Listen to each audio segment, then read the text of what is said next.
को मध्य प्रदेश के उमरिया लिए चलते हैं, जहां मुख्यमंत्री डॉक्टर मोहन यादव अटल बिहारी वाजपेयी की प्रतिमा के अनावरण के लिए पहुंचे। मंच पर मुख्यमंत्री डॉक्टर मोहन यादव पहुंच चुके हैं। पूर्व प्रधानमंत्री भारत रत्न अटल बिहारी वाजपेयी की प्रतिमा का अनावरण समारोह है। कई सौगातें इस क्षेत्र को मिलनी हैं। मंच पर उनका आत्मीय स्वागत किया जा रहा है। विभिन्न विकास कार्यों का लोकार्पण एवं शिलान्यास के लिए एक बड़ा दिन है। आप सबकी तालियां सहभागी बनेगी। सबसे पहले 55 विकास कार्यों का लोकार्पण। 101 अगर बात करें 78 लाख की जोरदार तालियां इस क्षेत्र का 55 विकास कार्यों का हमारा समृद्ध उमरिया बने। विकास की सौगात लेकर आए हैं माननीय मुख्यमंत्री जी। और अब सादर आग्रह, कुल 36 विकास कार्यों का भूमि पूजन 64 करोड़ की लागत से। सादर आग्रह माननीय मुख्यमंत्री जी से कि आप रिमोट के माध्यम से 36 विकास कार्यों का जो अलग अलग विकास के आयाम को स्थापित करेगा उमरिया विकास की धरातल पे मुख्य धारा में। माननीय मुख्यमंत्री जी की विंध्य वसुंधरा बांधवगढ़ की धरती आज विकास के नए सिरमौर की गाथा लिख रही है। जोरदार तालियां बजाएं सभी, दोनों हाथ उठा करके। आज गौरव के क्षण हम सबके लिए है। माननीय मुख्यमंत्री जी ने 165 करोड़ से ज्यादा की सौगात दी है। एक तालियां जोरदार बनती है हम सब के लिए। और अब बिना किसी देरी के मैं सादर आग्रह करूंगा स्थानीय विधायक आदरणीय शिव नारायण सिंह जी से बांधवगढ़ से कि आप माननीय विधायक जी आएं और संक्षेप में अपना उद्बोधन। जोरदार तालियां हमारे लोकप्रिय विधायक आदरणीय शिव नारायण सिंह जी से सादर आमंत्रित करूंगा। बोले भारत माता की, भारत माता की। अरे पीछे वाले नहीं बोल रहे हैं, बोलिए भारत माता की। आज हम सबके बीच महाकाल की धरती से और इस बांधवगढ़ की धरा पर प्रदेश के यशस्वी मुख्यमंत्री, जन जन के प्रिय, किसानों के भाई, लाडली बहनों के भैया आज हमारे बीच इस नरोजाबाद क्षेत्र में पहुंचे हैं। मैं एक बार जोरदार आप सबसे, जनता जनार्दन से निवेदन करूंगा कि एक बार जोरदार कलतर ध्वनि से ताली बजाकर स्वागत, वंदन, अभिनंदन करें। मंच पे विराजमान हमारे जिले के पालक मंत्री बड़े भैया सम्मानित श्री नागर सिंह चौहान जी, मंच पे विराजमान हम सबके राजनीतिक गुरु मेरे पिता आदरणीय श्री ज्ञान सिंह जी, जो पूर्व सांसद, पूर्व कैबिनेट मंत्री रहे हैं, उनका भी बहुत बहुत स्वागत, वंदन, अभिनंदन है। मंच पे विराजमान हमारे मानपुर क्षेत्र की लोकप्रिय विधायिका सम्मानी बहन सुश्री मीना सिंह जी, उनका भी इस विधानसभा पर बहुत बहुत स्वागत, वंदन, अभिनंदन है। हमारे जिले के अध्यक्ष आदरणीय श्री आशुतोष अग्रवाल जी, मंच पे विराजमान हमारे जिला पंचायत की अध्यक्षा सम्मानित श्री अनुजा पटेल जी, उपाध्यक्ष भाई आदरणीय ओम नारायण जी, हमारे पूर्व जिला अध्यक्ष आदरणीय श्री मिथिलेश प्यासी जी, नगर परिषद पाली के अध्यक्षा बहन आदरणीय श्री सुश्री शकुंतला प्रधान जी, नरोजाबाद की अध्यक्षा श्रीमती कुशल सिंह जी, मंच पे विराजमान हमारे शेड्यूल कमिश्नर श्रीमती गुप्ता जी, हमारे जिले कलेक्टर आदरणीय जैन साहब, सभी मंच पे बहुत हमारे पूर्व जिला अध्यक्ष, बहुत लोग बैठे, किनका नाम मैं लूंगा, सभी का मैं बहुत बहुत स्वागत, वंदन, अभिनंदन करता हूं। और मंच के सामने विराजमान जिले भर से आए, विधानसभा मेरे बांधवगढ़ कोने कोने भर से आए जनता जनार्दन, मेरी माताएं बहने, आप सबको राम राम, जय सीताराम, जय जोहार। और जनसभा को संबोधित कर रहे हैं मीना सिंह जी, जोरदार विधायक मानपुर, आपका अभिनंदन है। माननीय विधायक शिवनारायण जी, बहुत लंबी लिस्ट पढ़ी आपने, बिल्कुल पूरा ही ध्यान कर दिया। जोरदार अभिनंदन शिवनारायण सिंह जी का भी। श्रीमती अनुजा पटेल, जिला पंचायत अध्यक्ष, श्रीमान आशुतोष जी अग्रवाल, जिला अध्यक्ष भाजपा, श्री मिथिलेश प्यासी जी, कुशल मान सिंह जी, शकुंतला प्रधान जी, पुरुषोत्तम कोल जी, ओम नारायण सिंह जी, मनीष सिंह जी, दीपक दत्तवानी जी, अर्जुन सिंह जी, नाम तो बहुत सारे, सबको प्रणाम कर लेता हूं। एक बार मंच का पूरा अभिनंदन कर दे आप यहां से वहां तक। हमारे लिए उमरिया की धरती पर आज जब मां नर्मदा का पूरा इलाका और इस आनंद में डूबे हुए सारे मस्ताने लोग और भगवान राम अगर अयोध्या में मुस्कुरा रहे हैं तो एक बार बोला जय जय सिया राम, जय जय सिया राम। और जब जय सिया राम कर रहे हैं, भगवान अयोध्या में मुस्कुरा रहे हैं, तो गोपाल कृष्ण ने क्या बिगाड़ा। हमको आने वाले समय में परमात्मा चाहेगा तो जमुना जी का कृष्ण कन्हैया भी मुस्कुराएगा। बोलो गोपाल कृष्ण भगवान की, नर्मदा महारानी की। मैं आज के इस कार्यक्रम में यशस्वी प्रधानमंत्री पूर्व भारत रत्न स्वर्गीय अटल बिहारी वाजपेयी जी के जीवन में उनकी प्रतिमा का अनावरण करने आया हूं। जोरदार अभिनंदन करें स्वर्गीय भारत रत्न अटल बिहारी वाजपेयी जी का। मैं नारा लगाऊंगा, आपका अमर रहे, अमर रहे। भारत रत्न अटल बिहारी वाजपेयी अमर रहे, भारत रत्न अटल बिहारी वाजपेयी अमर रहे। क्या अद्भुत जीवन था अटल जी का, क्या व्यक्तित्व था। सच्चे अर्थों में अटल जी भी की ये जन्म शताब्दी चल रही है। मैं पूरे मंच को बधाई देना चाहूंगा। अटल जी जैसा विराट व्यक्तित्व का धनी हम सब जानते हैं। अटल जी का पूरा जीवन जनता की सेवा के लिए, सच्चे अर्थों में लोकतंत्र को सच्चे अर्थों में कोई विपक्ष का नेता मिल सकता था। 5 प्रधानमंत्री के सामने बांधवगढ़ के टाइगर दहाड़ते हैं तो आनंद आता है, रोमांच हो जाता है। लेकिन अटल बिहारी वाजपेयी की दहाड़ से पूरी पार्लियामेंट हिलती थी, पूरी लोकसभा हिलती थी। उनके अपने लिए गए निर्णय, एक एक काम, उनके अपने भाव, अरे गरीब और गांव के लोगों का सच्चे अर्थों में अगर पहली बार किसी ने इस बात की आवाज उठाई कि गांव को भी सड़कों से जोड़ा जा सकता है, ये सपना अगर किसी ने देखा तो स्वर्गीय भारत रत्न अटल बिहारी वाजपेयी ने देखा, जिनके माध्यम से गांव गांव की प्रधानमंत्री सड़क की सौगात पूरे देश में मिली। बड़े दुर्भाग्य के साथ कहना पड़ेगा, कांग्रेस के लोग कह रहे थे गांव में सड़क की क्या जरूरत है, वो तो बैलगाड़ी से चलते हैं, उनको तो बैलगाड़ी की आदत है। अब इनने कभी गांव देखे तो बताओ, गांव तो देखे नहीं, गांव वालों का दर्द तो मालूम नहीं। आज गांव गांव सड़क जुड़ने के बाद मुझे इस बात की आनंद है, पूरा मध्य प्रदेश सहित पूरे देश के गांव वाले आनंद में डूबे हैं। यह अटल बिहारी वाजपेयी जी की देन है। गांव के अंदर आने जाने के लिए गांव में कोई मनुष्य नहीं रहते हैं क्या? गांव में मनुष्य अपना घर का मकान के अंदर कोई भी स्वाभिमान से रहे।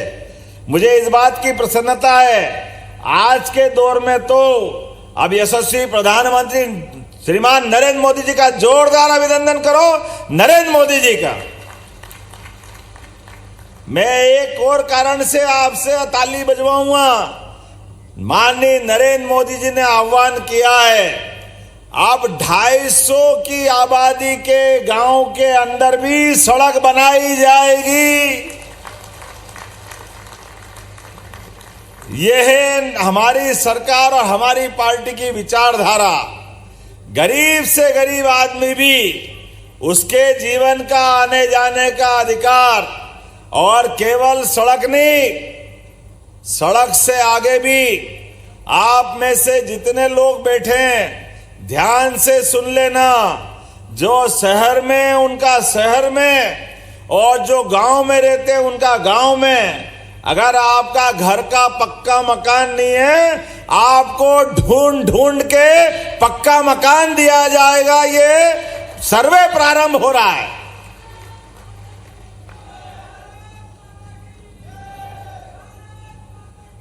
नरेंद्र मोदी जी का अपना सपना, ये 145 करोड़ से बड़ा आबादी का देश, इसमें गरीब से गरीब आदमी की जिंदगी में भी, अरे गरीब आदमी झोपड़ी में क्यों रहेगा, उसको भी पक्का मकान मिलना चाहिए, उसका भी इस प्रदेश और देश पे हक है।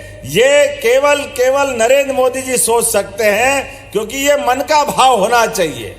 इनका खुद का मकान नहीं है पूरे देश में एक भी, लेकिन उनका एक ही सपना है, मेरा एक एक भाई बहन जो गांव में रहते हैं उनको पक्का मकान मिलना चाहिए। ये भावना जरूरी है। आप बताओ, प्रधानमंत्री किसान सहायता किस किस को मिलती, हाथ खड़े करके बताना। बताओ आप जिन जिन को किसान सहायता मिलती है, ये पहली बार नरेंद्र मोदी जी के द्वारा दी गई। जोरदार अभिनंदन करो। ये सरकार की सोच अपने में। गरीब आदमी अपना मकान बनाए, 1000 रुपया महीना उसको मिले, 6000 रुपया हमारे द्वारा भी दे रहे हैं, तो 6000 माननीय मोदी जी के, 6000 हमारी सरकार के माध्यम से। और इतना ही नहीं, घर में चूल्हा, और 2028 तक गरीब आदमी को राशन भी फ्री, ये सारी व्यवस्था अब आप हमारी सरकार के द्वारा भी अभी लगातार अभियान चला रहे हैं। जो हमारे राज्य के युवा, महिला, किसान, गरीब अगर बेरोजगार है, उन सबको रोजगार दिलाने का काम अपनी सरकार कर रही है। सब लोगों को रोजगार दिलाया जाएगा। अपना व्यक्ति प्रदेश का, और अगर उसको काम धंधा चाहिए तो सरकार का मतलब सरकार सबकी चिंता करे, सरकार सबको साथ लेके चले। इसलिए एक नहीं कई काम अपनी सरकार के द्वारा कराए जा रहे हैं। आपको ध्यान में होगा, शहडोल के अंदर हमने संभाग स्तर पे उद्योग स्थापित करने की बड़ा आयोजन किया। केवल शहडोल नहीं, जबलपुर, ग्वालियर, सागर, नर्मदापुरम, रीवा, एक एक करके 7 संभाग पे। और अब सबसे बड़ी इन्वेस्टर समिट कर रहे हैं भोपाल में, और भोपाल में आ रहा है यशस्वी प्रधानमंत्री। जोरदार अभिनंदन करो इसी महीने श्रीमान नरेंद्र मोदी जी। मध्य प्रदेश में किसी बात की कमी नहीं है। मध्य प्रदेश में उद्योगों के लिए जमीन भी है, पर्याप्त बिजली भी है, पर्याप्त रूप से खदानों पे अपनी आयस्क के आधार पर उत्पादन की इकाई लगाने की संभावना भी है। अच्छे पढ़े लिखे बच्चों की बड़ी फौज है। कोई फार्मा इंडस्ट्री लगाए, कोई हेवी इंडस्ट्री लगाए, कोई एमएसएमई लगाए, कोई लघु कुटीर उद्योग करे। जिसको भी जो काम करना है, सरकार सबकी मदद करने के लिए तैयार है। लेकिन मध्य प्रदेश को आगे बढ़ाना है, बेरोजगारों को काम दिलाना है, युवा की जिंदगी बदलना है। सरकार का मतलब, सरकार अपनी व्यवस्थाओं के बलबूते पे आपके सबके साथ लेकर के हर महीने एक जगह अपनी उद्योगों की हर जगह कार्यक्रम कर रही। और केवल मध्य प्रदेश में नहीं, यहां उद्योगपति को अपने प्रदेश में मौका मिले, इसका भी प्रयास कर रहे हैं। आप में से, अपने में से उद्योगपति बने। आज नौकरी मांगने वाले नहीं, आप नौकरी देने वाले बनो। और तो और हमने कल अपनी कैबिनेट से पॉलिसी बनाई है कि हमारे 55 जिलों में अब 2-2, 2.5 करोड़ की भी छोटी फैक्ट्री लगाओगे तो उसमें भी सरकार अनुदान देगी। ये व्यवस्था अपनी बनी है। हमारा अनूपपुर, उमरिया, मानपुर, आप दीदी उद्योगपति लाओ, हम आपकी मदद करने के लिए तैयार रहेंगे। सब प्रकार का आह्वान बना रहे हैं।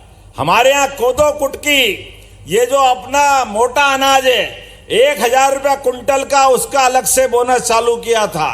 धान कौन कौन लगाता, धान जरा हाथ खड़े करके बताना।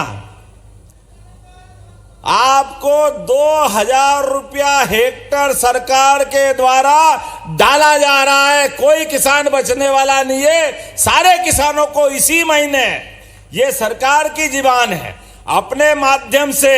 और खास बात कि जिनने आमतौर पर केवल जो उपांतरण कराते थे, चावल अपनी जमा करते थे, पहले तो छोटे किसान बच जाते थे, जो छोटे छोटे किसान हैं। लेकिन इसमें ध्यान रखेंगे, कोई भी किसान बचेगा नहीं जिसने भी धान बोया। प्रत्येक किसान को पैसा दिलाने की जवाबदारी हमारी सरकार द्वारा ली जा रही है। यह छोटी बात नहीं, जोरदार अभिनंदन करके बताओ, यह छोटी बात नहीं है। यह उनके मुंह पे तमाचा है जो हमारे से कहते थे कि भैया धान के पैसे दिलाओ, धान के। हमने कहा ये हमारी भाजपा की जबान है, हमारी सरकार की। एक एक किसान को पैसा दिलाना हमारी जवाबदारी है, किसी को छोड़ने वाले नहीं। जैसे ये बोलते थे लाडली बहनों के पैसे नहीं देंगे, सरकार बन गई भूल जाएंगे। आप बताओ किसी की योजना बंद हुई है क्या? बताओ जोरदार ताली बजा के, योजना बंद हुई है क्या? हमारे खिलाफ दिल्ली के चुनाव में कांग्रेस के लोग बोल रहे थे, अरे मध्य प्रदेश में लाडली बहना के पैसे बंद कर दिए। अरे जनता ने उनकी दुकान बंद कर दी, लेकिन हमारे पैसे बंद नहीं हुए। ये भाजपा की सरकार है, हमारी सरकार है, नरेंद्र मोदी जी का आशीर्वाद है। केवल इतना ही नहीं, गेहूं कौन कौन उगाता? गेहूं आप हाथ खड़े करके बताओ। गेहूं भी बहुत उगाते, वाह, मैं तो समझता केवल धान करते हैं, लेकिन गेहूं वाले भी भूलना मत। इसी साल 2600 रुपए क्विंटल गेहूं खरीदा जाएगा, 2600 रुपए क्विंटल। जरा ताली वाली बजाओ, 2600 रुपए मामूली बात नहीं होता है। सरकार की भावना है हर किसान की जिंदगी बदलना चाहिए, हर एक के जीवन में बदलाव आना चाहिए। एक एक करके जो व्यवस्था बना रहे हैं, जिनके घर में गाय, कौन कौन दूध उत्पादन करता है, जरा हाथ खड़े करके बताओ। जो पशुपालन करता है, नेशनल डेयरी डेवलपमेंट बोर्ड के माध्यम से अब हम किसानों से दूध भी खरीदेंगे और दूध के ऊपर बोनस भी दिया जाएगा। जोरदार अभिनंदन करो, दूध के ऊपर बोनस। अरे जिनके घर पे गाय वो गौपाल, और जो गाय को पाले और घर में गाय का कुल, वो घर घर गोकुल। तो ये अपने घर गोकुल हो गए, और जहां गोपाल और गोकुल वही तो वृंदावन है। बोलो वृंदावन बिहारी लाल की। मध्य प्रदेश के अंदर जहां जहां भगवान राम ने चरण धरे, चाहे वो चित्रकूट हो या कोई और स्थान, इसी प्रकार से भगवान कृष्ण के जो जो चिन्ह जाने गए, भगवान कृष्ण के ये स्थान माने गए, ऐसे प्रत्येक स्थान को तीर्थ बनाया जाएगा। तीर्थ, उसका पैसा सरकार के द्वारा लगाया जाएगा। अरे भगवान राम और कृष्ण हमारे आराध्य हैं, हम उनका मान सम्मान करते हैं, तो उसमें गलत क्या है? कई लोग कहते अरे आप तो धर्म का काम कर रहे हो, ये नहीं करना चाहिए। मैं उनसे पूछना चाहता हूं, अरे धर्म का काम कर रहे हैं, 100 बार करेंगे, तुम तो अधर्म करते हो, बोलो धर्म का काम नहीं करना चाहिए क्या? जरूर करना चाहिए, ये हमारी सरकार तय कर रही है। आप बताइए, अमरकंटक पूरी नर्मदा के परिक्रमा पथ पर जितने यात्री जाएंगे आएंगे, सभी यात्रियों के लिए सभी प्रकार की सुविधा जुटाने का काम भी सरकार के द्वारा किया जाएगा। ये संकल्प भी हमारी सरकार ले रही है। बोला नर्मदे महारानी की। ऐसी बहुत सारी बातें बता सकता हूं, लेकिन अभी थोड़े समय की कमी है। मैं लेट भी आया, मुझे बताया कि हमारे नगरीय निकायों में हमारे को सामुदायिक भवन चाहिए उमरिया में, दीदी मानपुर में भी चाहिए। जहां जहां नगरीय निकाय है, प्रत्येक नगरीय निकाय में गीता भवन बनाए जाएंगे। गीता भवन, ये सरकार का निर्णय है। भगवान ने 5000 साल पहले गीता के माध्यम से ज्ञान मार्ग, भक्ति मार्ग, कर्मवाद सभी की शिक्षा दी है और उनकी शिक्षा के बलबूते पर पूरी दुनिया गौरवान्वित होती है। ऐसे में हमारे भगवान के नाम पर गीता भवन बनते हैं और वहां ज्ञान चर्चा होती है, इससे अच्छी क्या बात हो सकती। और हमारे बीच में तो ज्ञान सिंह जी खुद ही विराजमान है। जोरदार ताली बजाओ अपने सांसद जी पूर्व के लिए। मुझे आज के इस अवसर पर बहुत सारी बात कहना है, लेकिन अभी हमारे मित्र, पहले तो बहन हमारी मीना सिंह जी ने मांग दी है। आपने कहा कि अमीलिया मानपुर पुल निर्माण की मांग आपने कही है, जिसमें अमीलिया बलहोड़ घियार मार्ग पर सोन नदी में पुल बनना चाहिए। पैसे तो बहुत मांगे बहन जी आपने, छोटे मोटे नहीं मांगे, लेकिन फिर भी लगभग 45 करोड़ की लागत है। मैं यहीं से घोषणा करता हूं, ये पुल बनाना जाएगा जनता की सुविधा के लिए।